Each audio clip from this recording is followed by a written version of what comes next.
माँ तारा रानी की कथा। दोस्तों, आज मैं आपको माता तारा रानी की कथा सुनाने वाली हूँ। माँ भगवती को मानने वालों में से एक राजा स्पर्श भी थे। वो दिन रात उनकी पूजा अर्चना किया करते थे। राजा को किसी चीज की कमी नहीं थी, बस उन्हें बच्चे की ख्वाहिश थी। सालों से बच्चा ना होने के कारण राजा कुछ निराश रहा करते थे। एक दिन राजा की भक्ति से खुश होकर मां भगवती ने सपने में आकर उसे 2 बेटी होने का वरदान दिया। आशीर्वाद मिलने के कुछ समय बाद राजा के घर एक बेटी पैदा हुई। बेटी पैदा होने की खुशी में राजा ने सबको दावत दी और बेटी की कुंडली बनवाने के लिए पंडितों को बुलवाया। सबने राजा से एक ही बात कही कि यह साक्षात देवी रूप है। यहाँ भी इसके कदम पड़ेंगे, वहाँ खुशियां ही खुशियां होंगी। यह भगवती देवी की भक्तन होगी। इतना सब कहकर पंडितों ने लड़की का नाम तारा रख दिया। कुछ समय के बाद मंगलवार के दिन राजा के घर एक और बेटी पैदा हुई। ज्योतिषियों ने उसकी भी कुंडली बनाई और उदास हो गए। राजा ने जब उनकी उदासी का कारण पूछा तो ज्योतिषों ने बताया कि ये लड़की आपके जीवन में खूब सारा दुख लेकर आएगी। राजा ने ज्योतिषों से पूछा कि आखिर मैंने ऐसा कौन सा खराब कर्म किए थे कि इसने मेरे घर में जन्म लिया। ज्योतिषों ने बताया कि आपकी दोनों बेटियां राजा इंद्र की अप्सराएं हुआ करती थी। इनमें से बड़ी का नाम और बड़ी बहन का नाम तारा और छोटी का नाम रुकमन था। एक दिन ये दोनों मिलकर धरती की सैर करने गई थी। दोनों ने ही वहां पहुंचकर एकादशी के दिन का व्रत रखा। तारा ने अपनी छोटी बहन से कहा कि आज एकादशी का व्रत है, इसलिए बाजार जाकर कुछ ताजे फल ले आओ, लेकिन वहां कुछ खाना मत। रुकमन बाजार फल लेने के लिए तो चली गई। वहां उसे मछली के पकौड़े दिखे। उसने झट से उन्हें खा लिया और अपनी दीदी के लिए कुछ फल लेकर आ गई। रुकमन ने तारा से पूछा कि तुमने अपने लिए फल क्यों नहीं लिया। उसने जवाब दिया कि वो मछली के पकौड़े खाकर आई है। तारा ने गुस्से में कहा कि तुम पापिन हो, एकादशी के दिन तुमने मछली खा ली। ऐसे खराब कर्म के लिए मैं तुम्हें छिपकली बनने का श्राप देती हूँ। अब उसी जंगल में तारा की बहन छिपकली बनकर रहने लगी। वहां एक जाने माने ऋषि गुरु गोरख भी अपने कुछ शिष्यों के साथ रहा करते थे। उनके शिष्यों में से एक बहुत ही घमंडी था। अपने घमंड के चलते वो शिष्य कमंडल में पानी भरकर एकांत में बैठकर तपस्या करने लगा। तभी एक प्यासी गाय वहां पर आ गई। उसने सीधे अपने मुंह उस कमंडल में डाला और पानी पी लिया। पानी पीने के बाद जैसे ही गाय अपना मुंह बाहर को निकालने लगी तो कमंडल नीचे गिर गया और ऋषि का ध्यान भंग हो गया। ऋषि ने देखा कि गाय पानी पी गई है। अब गुस्से में ऋषि ने गाय को एक चिमटे से बुरी तरह से घायल कर दिया। इस बात की जानकारी जब गुरु गोरख को पड़ी तो वह तुरंत गाय को देखने के लिए आ गए। जैसे ही उन्होंने गाय की हालत देखी, वैसे ही अपने उस घमंडी शिष्य को आश्रम से बाहर निकाल दिया। कुछ दिनों के बाद गौ माता पर किए गए उन अत्याचार से होने वाले पाप को कम करने के लिए उन्होंने एक यज्ञ करवाया। यह यज्ञ के बारे में गाय को चिमटे से मारने वाले घमंडी शिष्य को भी पता चला। वो सीधे पक्षी का रूप धारण करके यज्ञ स्थल पर आ गया और भोजन में अपनी चोंच से मरा हुआ सांप डाल दिया। किसी को भी इस बात की खबर नहीं हुई। यह सब होते हुए तारा से श्राप मिलने वाली छिपकली रुकमन ने देख लिया। उसके मन में हुआ कि इसे खाकर सारे लोग मर जाएंगे। सबकी जान बचाने के लिए छिपकली बनी रुकमनी सभी लोगों के सामने भोजन पर गिर गई। लोगों ने छिपकली को खूब कोसा और बर्तन को खाली करने लगे। उसी वक्त भंडारा करने वालों को खाने में मरा हुआ सांप दिख गया। तब कहीं जाकर सबको समझ आया कि छिपकली सबकी जान बचाने के लिए जानबूझकर भोजन में गिरी थी। एक छिपकली होने के बावजूद भी उसने अच्छे विचार होने की वजह से ये यज्ञ में मौजूद सारे महत्वपूर्ण लोगों ने कहा कि हमें इस छिपकली की मुक्ति के लिए प्रार्थना करनी चाहिए। पंडित ने आगे बताया कि सबकी प्रार्थना से ही वो छिपकली तीसरे जन्म में आप जैसे प्रतापी राजा के घर बेटी के रूप में पैदा हुई है। वही तारा ने दूसरे जन्म तारामती के रूप में जन्म लिया और अयोध्या के राजा हरिश्चंद्र से शादी की। इतनी सब बातें कहने के बाद पंडित ने राजा स्पर्श को रुकमन को मारने की सलाह दी। इस बात पर राजा बोले, मैं किसी बेटी को कैसे मार सकता हूँ? ऐसा करना तो पाप होगा। फिर ज्योतिषों ने कहा कि एक संदूक में सोना चांदी लगवाकर उसके अंदर लड़की को रख देना और संदूक को पानी में बहा देना। उसमें लगा हुआ सोना चांदी देखकर लोग नदी से संदूक जरूर निकालेंगे और लड़की की भी जान बच जाएगी। राजा ने ज्योतिषियों ने जैसा बताया ठीक वैसा ही किया। नदी में सोना चांदी जड़ा हुआ संदूक देखकर काशी के पास ही एक भंगी ने उसे बाहर निकाला। उसके कोई बच्चा नहीं था, इसलिए उसने संदूक के अंदर की लड़की को पालने का फैसला किया। उसे भंगी व उसकी पत्नी ने खूब सारा प्यार दिया और उसका पालन पोषण किया और रुक्को नाम रख दिया। बड़ी होते ही दोनों ने रुक्को की शादी करवा दी। रुक्को की सासू माँ तारामती और राजा हरिश्चंद्र के महल में साफ सफाई करने का काम किया करती थी। कुछ दिनों के बाद रुक्को की सासू माँ बीमार हो गई। उसकी जगह रुक्को वहां पर काम करने जाने लगी। तारामती से उसे देखा और पुराने जन्म के पुण्य के कारण पहचान लिया और उसे कहा कि तुम मेरे साथ बैठ जाओ। रुक्को ने बोला कि मैं तो भंगिन हूँ, इसलिए आपके पास नहीं बैठ सकती।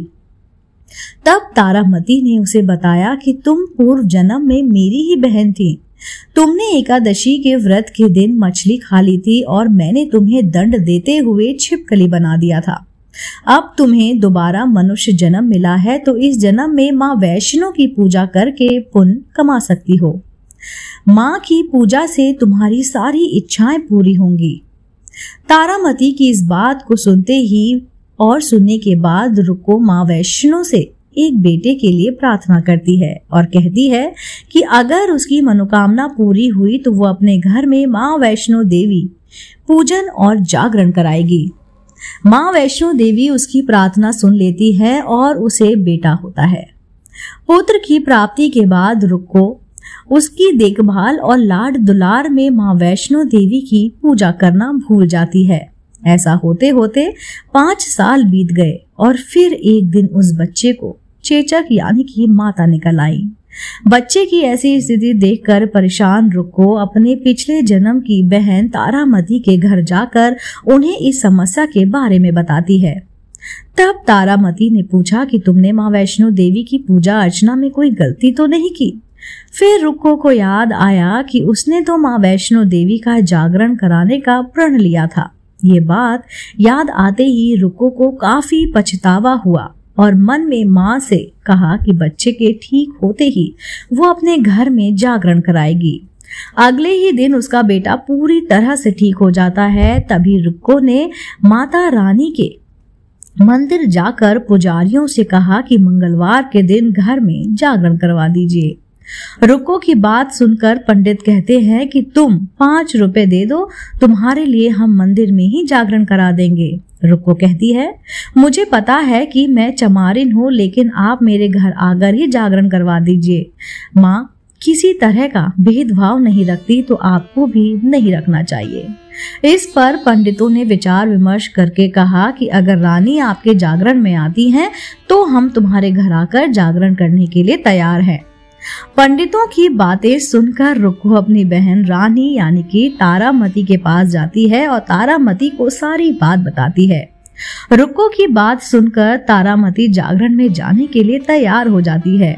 इस बात को बताने के लिए रुक्को जब पंडित जी के पास जाती है तब उसके बीच की बातों को सेन नामक नाई सुन लेता है। फिर वह राजा हरिश्चंद्र को जाकर सारी बातें बता देता है। राजा के मन में हुआ कि रानी को नीची जाति वालों के घर जागरण में नहीं जाना चाहिए। इसी वजह से वो अपनी उंगली काट लेते हैं, जिससे उन्हें नींद ना आए और रानी जागरण में ना जा सके। जब जागरण का समय होता तभी भी राजा को जागते हुए देखकर रानी मन ही मन माँ वैष्णो देवी से प्रार्थना करती कि महाराज को नींद आ जाए ताकि मैं जागरण में जा सकूं। रानी की प्रार्थना से कुछ ही देर बाद राजा को नींद आ जाती है। फिर रानी तारामती रोशनदान में रस्सी बांधकर महल से नीचे आकर रुक्को के घर चली जाती है। इसी जल्दबाजी में रास्ते में ही रानी का रेशमी रुमाल और पांव का कंगन गिर जाता है। इधर कुछ वक्त राजा हरिश्चंद्र की नींद टूट जाती है। नींद खुलने पर रानी को अपने पास न देखकर राजा उसकी तलाश में निकल जाते हैं। रानी को ढूंढते उन्हें रानी का रुमाल और कंगन मिलता है। रानी की चीजों को अपने साथ लेकर राजा जागरण स्थल पर पहुंचते हैं और एक जगह चुपचाप बैठकर जागरण सुनने लगते हैं। माँ वैष्णो देवी के जयकारे के साथ जागरण खत्म होता है और सभी को प्रसाद दिया जाता है। तब रानी अपने हिस्से के प्रसाद को झोली में डाल लेती है। रानी के ऐसा करने पर लोग उनसे पूछते हैं कि वो प्रसाद क्यों नहीं खा रही। अगर आप प्रसाद का सेवन नहीं करती हैं तो जागरण में आए लोग भी प्रसाद नहीं खाएंगे। तब रानी बोलती है कि वह प्रसाद राजा के लिए था, अब आप मुझे प्रसाद दीजिए। फिर अपने लिए प्रसाद लेकर रानी सबके सामने उसे खा लेती है। रानी के प्रसाद खाते ही जागरण में सभी भक्त प्रसाद खाते हैं। उनके बाद रानी महल के लिए निकल जाती है। तभी रास्ते में ही राजा उन्हें रोककर पूछते हैं, तुमने नीच जाति के घर प्रसाद खाकर खुद को अपवित्र कर लिया है। तुमने मेरे लिए भी प्रसाद रखा है, अब तुम उससे मुझे भी अपवित्र करना चाहती हो। अब मैं तुम्हें अपने महल नहीं ले जा सकता। यह बोलते हुए जब राजा रानी की झोली को देखता है तब उन्हें प्रसाद की जगह गुलाब, चंपा जैसे अनेक फूल और कच्चा चावल व सुपारी नजर आती है। इस चमत्कार को देखकर राजा हैरान हो जाते हैं। फिर राजा चुपचाप रानी को अपने साथ महल ले जाते हैं। वहां रानी बिना माचिस के ही माता रानी के समीप दीप जलाकर राजा हरिश्चंद्र को हैरान कर देती है। फिर रानी बोलती है कि माता के दर्शन करने के लिए बहुत बड़ा त्याग करना पड़ा है। इसके लिए आपको अपने बेटे रोहित की बलि देनी होगी, तभी माँ दुर्गा आपको साक्षात दर्शन देंगी। यह सुनकर राजा ने मन में माँ के दर्शन की इच्छा होने लगी। इसके लिए राजा अपने पुत्र की बलि दे देते हैं। बलि देने के बाद माँ दुर्गा शेर पर सवार होकर प्रकट होती है। उन्हें देखकर राजा हरिश्चंद्र काफी खुश हो गए और माँ दुर्गा ने तुरंत राजा के बेटे को दोबारा जिंदा कर दिया। यह चमत्कार को देखकर राजा हरिश्चंद्र बहुत खुश हुए। तभी राजा ने माँ की मूर्ति बनवाई और उनकी पूरी विधि विधान से पूजा करने लगे और अपनी गलतियों की माफी मांगने लगे। माँ दुर्गा ने भी राजा को खुश करने का आशीर्वाद दिया और अर्तध्यान हो गई। तब राजा ने तारा रानी से कहा कि मैं बहुत खुश हूं कि मुझे पत्नी के रूप में तुम मिली हो। फिर राजा हरिश्चंद्र, तारा रानी और रुक्मन तीनों अपनी मनुष्य योनि से छुटकारा पाकर देवलोक में चले जाते हैं। तारा रानी व्रत कथा जीवन में श्रेष्ठ कर्म करने की सीख देती है। बुरे कर्मों के फल इंसान को भोगने ही पड़ते हैं। दोस्तों, उम्मीद करती हूँ आपको आज की कथा जरूर पसंद आई होगी। अगर आप ऐसी ही धार्मिक पौराणिक कहानी कथाएं सुनना पसंद करती हैं तो आप मेरे चैनल आध्यात्मिक कहानियों को तुरंत से लाइक कीजिए, शेयर कीजिए और सब्सक्राइब कीजिए। मैं आपको मिलती हूँ जल्द ही इसी चैनल पर नई रोचक जानकारी और कहानी के साथ। आप देख रहे थे आपका अपना पसंदीदा YouTube चैनल आध्यात्मिक कहानियाँ।